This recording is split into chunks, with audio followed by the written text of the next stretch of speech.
Welcome today.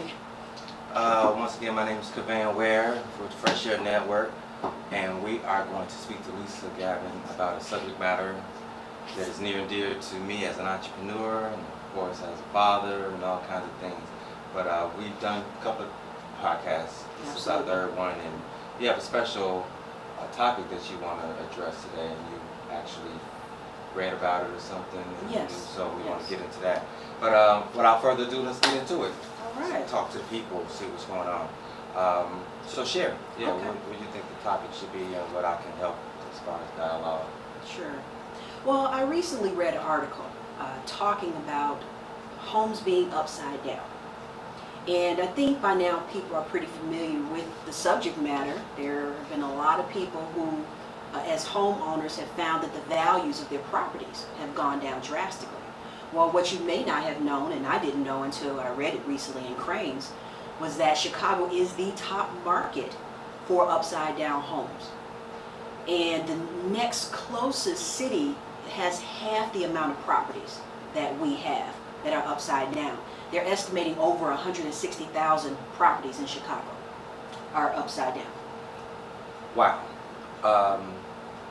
I want to see if we can kind of set the stage a little bit for for our listeners. And we talked about this before we started about real estate being sort of like the staple of how we build wealth. Yes. And since things have happened and certain things have flip-flopped that process, then you have less ways of preparing for yourself for retirement or anything like that. Exactly. Yeah, so can you share, or let's set the stage if you could? Sure. And I think it's important for me to make sure everybody's very clear about why this is so critical. And very critical to minority markets, largely because home ownership has been the primary means of the average American building wealth. How does that happen? Because you purchase a home and hopefully you stay in it and keep your home, and theoretically it's supposed to build in value.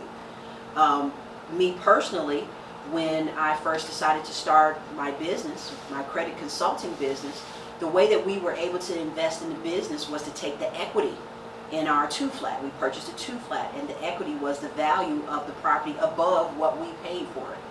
And so we were able to tap into that value and pull $50,000 out the property to invest and build our business. Now, for me, I would say it was a great investment. 14 years later, I'm still here with my business, and that investment made it possible. And so that is how most people build wealth. They can borrow against the property for important things like sending their kids to college. Hopefully, if you stay in your home and pay it off. As a retired person, it's a value in having a property that has been paid off, but that of course still has value. And so the biggest difference in wealth for minority populations and other, and white America to a large degree has been that they are by and large property owners to a larger degree than minority populations are. And so most of us have worked hard to catch up by becoming property owners, and if you're able to get some investment property, and that is the road to building wealth. Well, if we're faced now with people who've made that commitment, stretched themselves to be able to buy that first home or that investment property, who are now seeing that those properties don't have the same value anymore.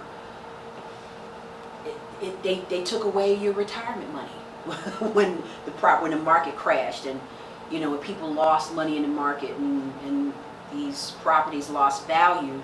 A lot of people lost a lot of things, and that has set the minority community particularly back very far. Some people say it was by design. This reset of the wealth distribution. Yes. And we're not going to necessarily get into that, but what we will get into is that I wrote down options, and that was one of the number one options in which most people who didn't have a certain amount of wealth but had property in this case can leverage to do other things, such as you pulling money out equity-wise and starting your business. So I'm more, you know, thinking of this on the level of the entrepreneur and the fact that he or she has to have options in which to navigate and move once they are in a certain lifestyle called entrepreneurship. So I think that reset really hurt people, and it actually messed with our parents, meaning like the older generation, who have already bought their house, and now they have equity, but the equity wasn't what it was because the property value has changed due to the to the market in 2008 and all that good stuff. So I want the listeners basically to just think about the domino effect of what this actually means to the everyday person. I mentioned entrepreneur, and you were talking about seniors and things of that nature. So well, let me address that, because I think it's important to understand that the effects are far-reaching. So if, for instance, Gavin and I, our parents are around the same age, fastly approaching retirement, and I can tell you for a fact that in my mom losing value in her property, it for her scares her in terms of what her retirement looks like. It scares me that now she's questioning what her retirement looks like, and is she as prepared as she thought she was. Even for us, myself as a property owner, I know that I have more work to do, because I had what I thought was a great home that I've lost a lot of value in. Thank goodness, like I said, the market was good when I was able to invest in my business, and I was able to do that. But as Gavin was saying, for the entrepreneurs now, what I did is more difficult to do. It's more difficult to have those other avenues to invest in your business.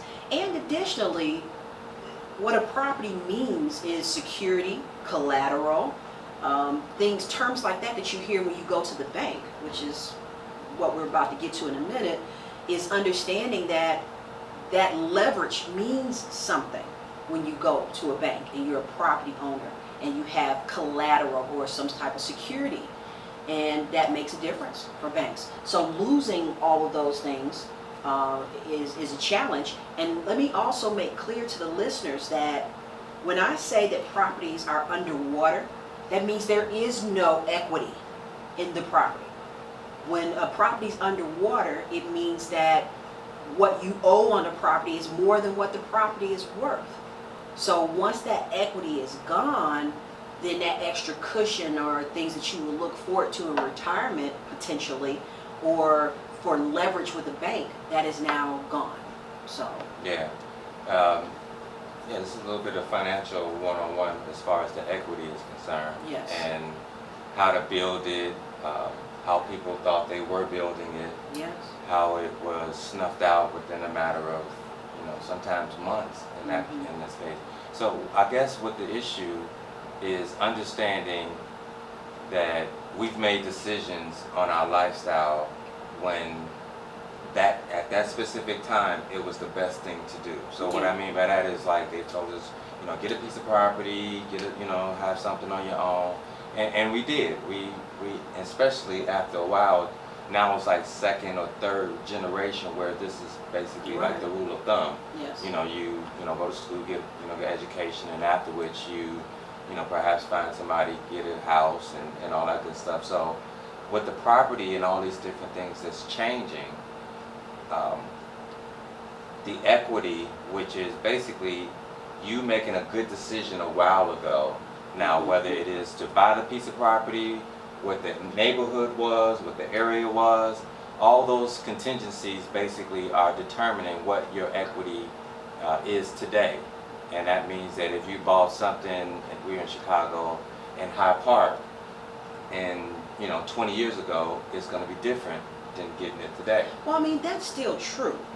But I think the one thing that we cannot go without saying is that they took, in essence, when they did what they did to the market, the powers that be, it almost didn't matter whether it was a good decision or not. because you could have thought you made the best decision in the best neighborhood, the best property. Everybody took a hit because This is true. they literally raked all the money out the market. They put all of those products out there and had all these people buying all these crazy mortgage products and all of this kind of stuff. And at the end of the day, when it crashed, which they knew it would, when they were selling those products, Right. they ran away with all the money and left us holding the bag. So the sad part is I think a lot of people could feel a little bit more comfortable with it if they could just say, I just made a bad decision. I bought in a horrible neighborhood. Mm-hmm. It is so far beyond just us not making those good decisions in this case. True. You know, but I think what we have to get to, Gavin, is two things. One, I want to particularly talk to you guys about what the implications are for credit, because that's the whole other side of it. That's my specialty, is to help people with credit. So I want to talk to you about what the ramifications and the implications are in the credit world. But then the other thing is, you know, what's the answer to that? Is the answer we just stop? Is the answer we don't do real estate? What's the answer to the position that most of us find ourselves in? And the first thing you said was options. What are some of the options you have? So that's what we're going to turn this conversation to. I think we've set the stage and you guys understand what the issue is. 160,000 people underwater and a lot more that are just at value, still having really no equity. So the number's actually much bigger than that. Hello, Lisa, Gavin. Welcome today. Once again, my name is Gavin Ware with Fresh Aire Network. So which one do we start with first? As far as options are Yeah. concerned, Do we go with what the kind of, now let's save the answer for the end, what the answer is. right? Good job. Good You've been job, doing this right? for a minute. Yeah, he right? taught me. So we're going to save what I feel is the answer to the end. Let's get to what the implications are from a credit standpoint, so you truly understand the magnitude of this problem. So what I would say is being an expert in credit, I've been doing this for 14 years. I've had over 15,000 clients, and I've seen plenty of people impacted by being upside down on their mortgages and having a bad payment history in their mortgages. What I tend to see happens most in these situations is that when people get to a point that they realize they have no value in their homes, they feel very stuck paying a lot more money than what they feel they should be paying. I mean, that's a natural feeling. It's like going to the car dealership and buying a lemon. You don't even want to pay that car note anymore because you're like, why am I paying for this? This is a lemon. And so a lot of people have felt that way about their homes.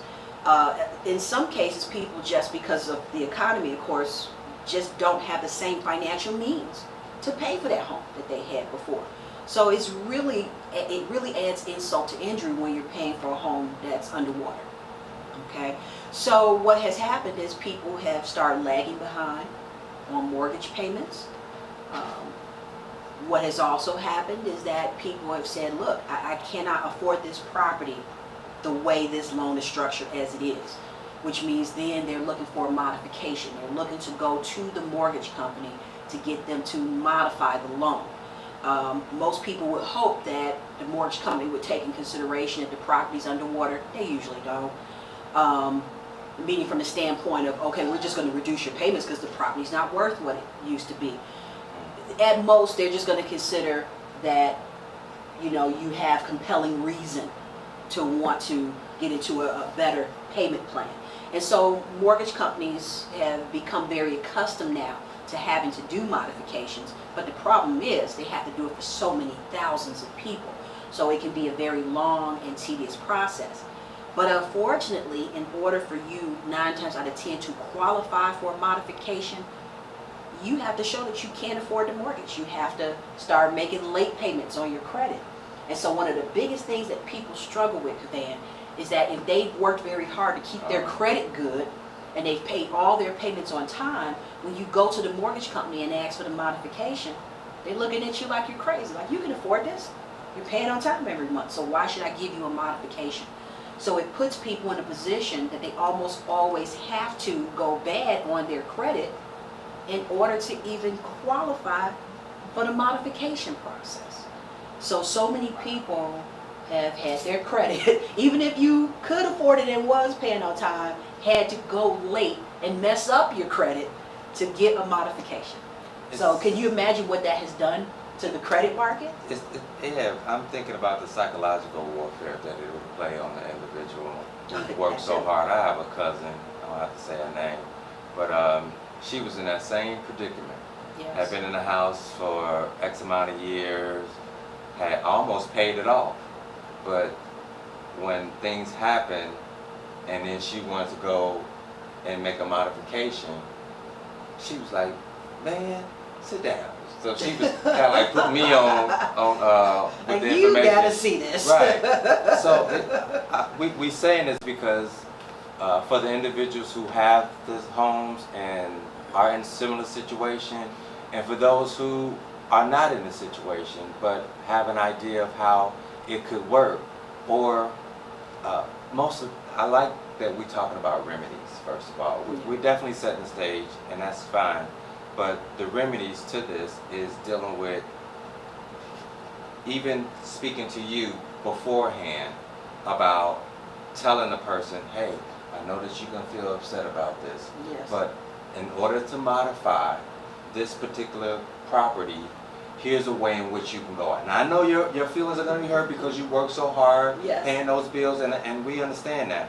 But I also know that if we get this together for you, you're going to have a lot more money in your pocket than what you're paying right now. Not to mention the satisfaction of understanding you did something about with the change in times. Now, the caveat to that is that you talking to the same person, which is Lisa Gavin, with the person who can get you right back in a good situation. This is true. After you get After. And see, and that's the key point, is that, you know, my job in talking to people is to help them understand how this process is going to go. I am not a modification service, so let me just say that. There are services out there that will assist you in modifying your mortgage. And there actually are payment programs that assist you in some of the back payments that you may have out there. And I'll give a brief plug to the Southside Community Federal Credit Union, whom I'm on the board of.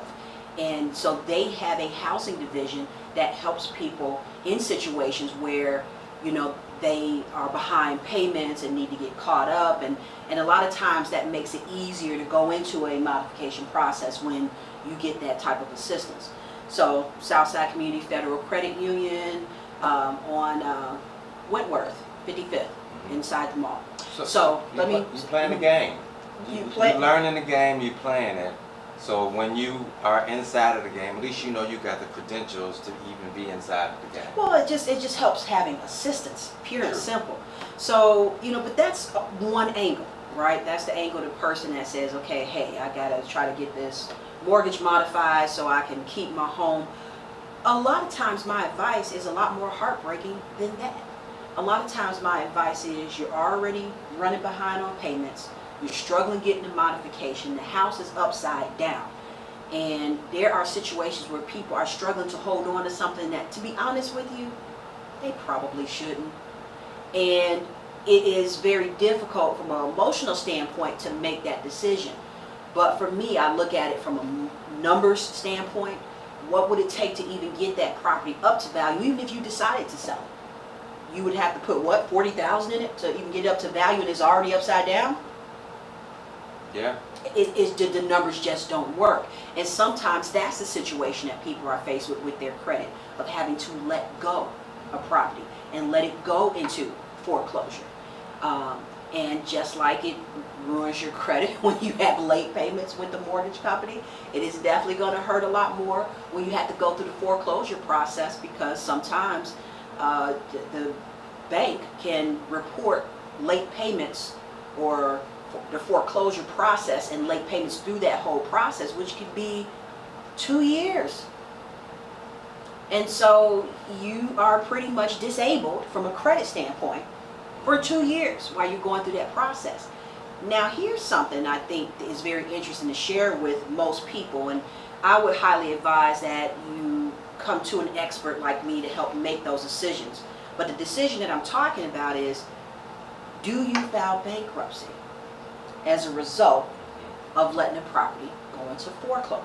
And that's the other angle of what gets impacted with credit. A lot of people get very nervous and scared, like, man, I just stopped paying this thing, they're going to come after me, I need to file a bankruptcy, excuse me.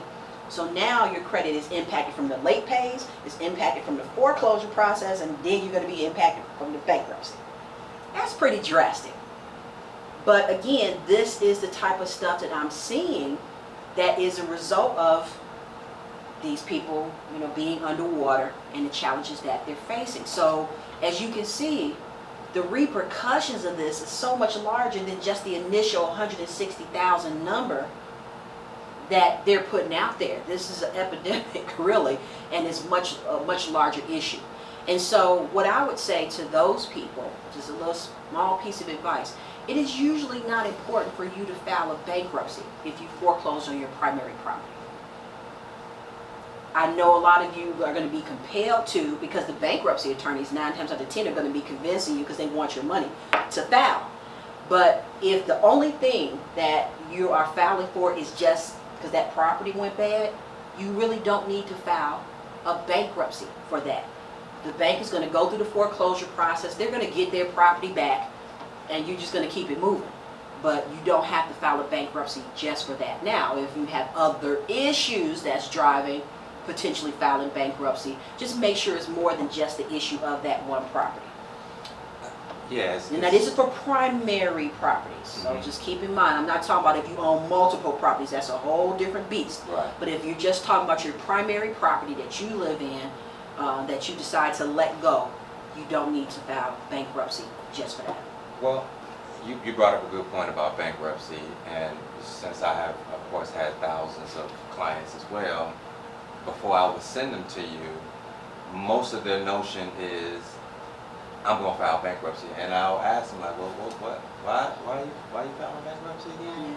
Yeah. And it'll be simple things. I guess the point I'm making is that sometimes us being ignorant to what the system is, or being a little bit prideful. The prideful is I don't want to go through bankruptcy, but I want this to be over. That's one thing. Yep. I want this to be over. And tackling that situation by yourself with limited knowledge is hard. And it's because you don't know exactly what's going to go, or what kind of bankruptcy to file while you're filing it. And more importantly, like, what we're getting at is that you want to have a coach. Somebody that, and everybody's situation is so different. Yes. And that's the most important part too. Your situation about, if you got student loans, or, or you got a car, or you finance, or whatever, is different from somebody else. So you want to go to somebody who can say, all right, well, here's the things that you've done that is good for you on your credit.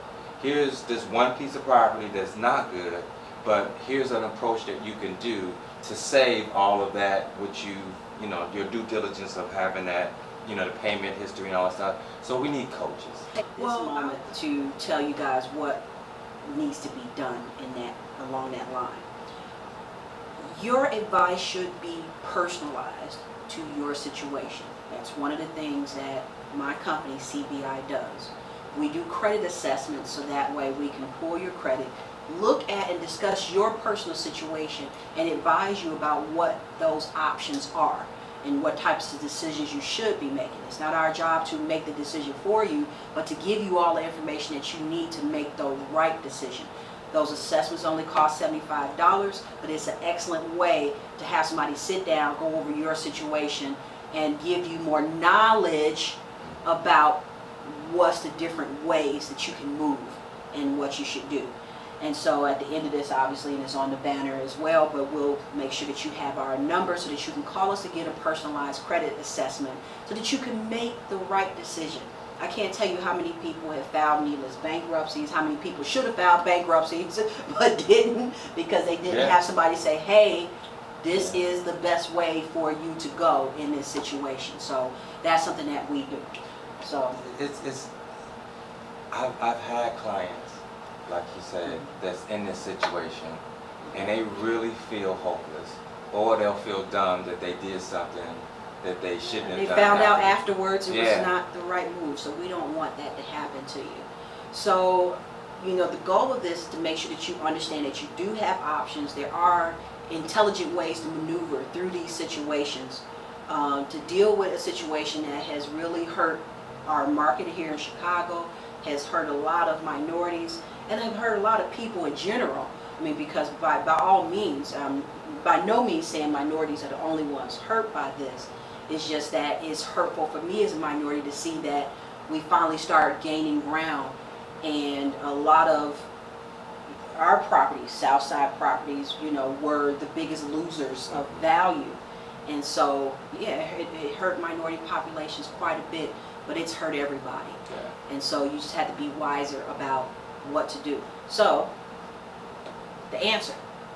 Let's get it. Yeah. Aren't you So- ready? I'm ready. Here's the answer. Make the best decision that you have to make for your situation now. So whether that's to go into the modification, whether it is to let it go, whether it is to file bankruptcy, wipe out, and start over, make the best decision that you can make for you now. But the answer is to get back on the horse and start riding again. The hardest thing for us is when we get those setbacks, we get scared. I'm like, I'm through. I'm done. Through it. You know, so if you file a bankruptcy, you can't buy for 2 years. But guess what? After 2 years, you know what you need to be doing? Buying again.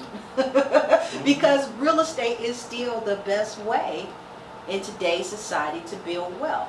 And hopefully, we're in position to capitalize on a market where if for sure we see that things are underwater and undervalued, that also means that there's properties to be purchased that are undervalued. So that's See, that's the the flip side of opportunity. it. That's the opportunity. Mhm. And so there's always a bright side of things. It's hard to see when you're going through it, Yeah. but whether that's you have to get together a group of people that's investing and you guys are buying properties together. There's a lot of cash properties out there. So even for some of my people who filed bankruptcy and can't finance a property, they start just building cash, money. And start using that cash money to buy properties off the market, $15,000, $20,000, $50,000 properties that are out there, that if you can get them cash, you renovate them, and now people are selling them, they're moving in. Yeah, at your own pace, too. Yeah, and you can do them at your own pace, but the point is that there are still undervalued properties out there that are there for opportunity to purchase, to renovate, maybe resell, and to make that money again. So, you know, those opportunities are still out there. Yeah, I think that's a good point that you made, is getting back on the horse. Get back on the horse. That's so important, because sometimes, like you said, me in general, when you get hit on your credit, you really kind of like get shell shocked. Yes. And you're like, oh my God, I'm not going to do anything. Yes. But also, like you said, it's the opportunity. When you have that 2-year grace period, when you go through the bankruptcy and you still got a job, for instance, what are you going to do with the money that you were actually going toward there? How do you, okay. No. He's looking at my face and I'm laughing. And I wasn't laughing about what you were saying. Mm-hmm. I was laughing about the thought that some people, if they're really smart, Okay. and they're in a property and they decide to let it go to foreclosure. I know, I get it now. You already know. I get it now. I'm just saying, there's a lot of people who, rather than continuing to pay the bank, they make the decision that I'm going to let it go. And the same money that they pay every month to the mortgage company, because the mortgage company is going to go through this foreclosure process, 18 months, 2 years, they sit in that property and they bank that money.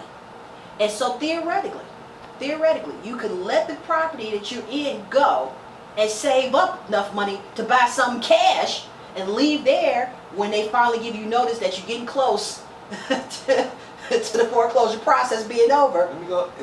And then they can take that money and buy some cash and move into their house, pay for it. And when they buy for it cash, doesn't that kind of build equity at that point in time? The minute you buy it undervalued, it has equity. Talking about flipping the script. talking That's all about I'm flipping saying. the script. So I mean, everybody's not in that situation, and please do not take this as, well, Lisa told me Right. to stop paying y'all. Sometimes, Right. This is the disclaimer part. sometimes, let me explain myself, as they Mhm. say. Sometimes you're in a situation that you just got to turn lemons into lemonade. And so I'm telling you what I have seen done. So some people are in that situation. Sometimes you can flip that situation in that way.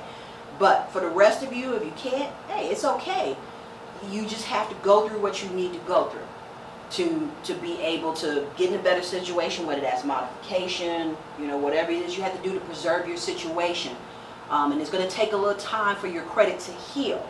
But once it does, surefire, we have methods that we can help you rebuild your credit faster once you pass through that situation and gotten through the storm, to rebuild that credit and hopefully use it to buy more properties and do more investment. Don't get scared of the market. Yes, it does mean you have to put more time and energy and research into it. I believe you should do that about anything you intend to do well. But I definitely think that the opportunities are out there, and you want to get back on the horse and keep riding. Wow. I'm excited.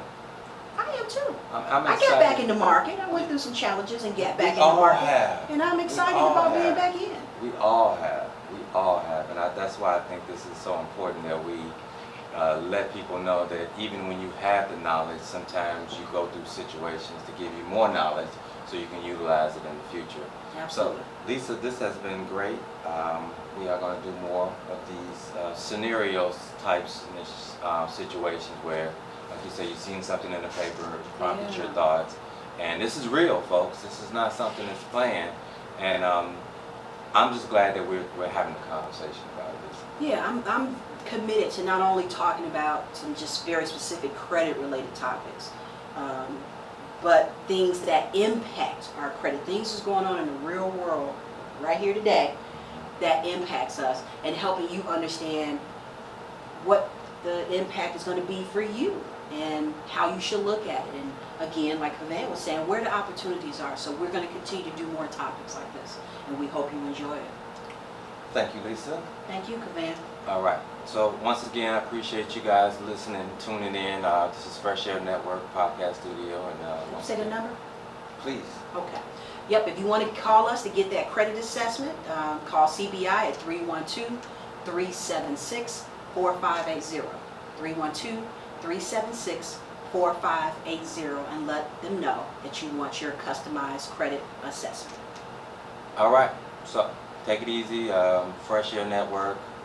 Have a good day, and please share this with other folks that you may think that needs it, or share it with folks that you think that know it, because this is information that it's supposed to be general. It's supposed to be something that we all know.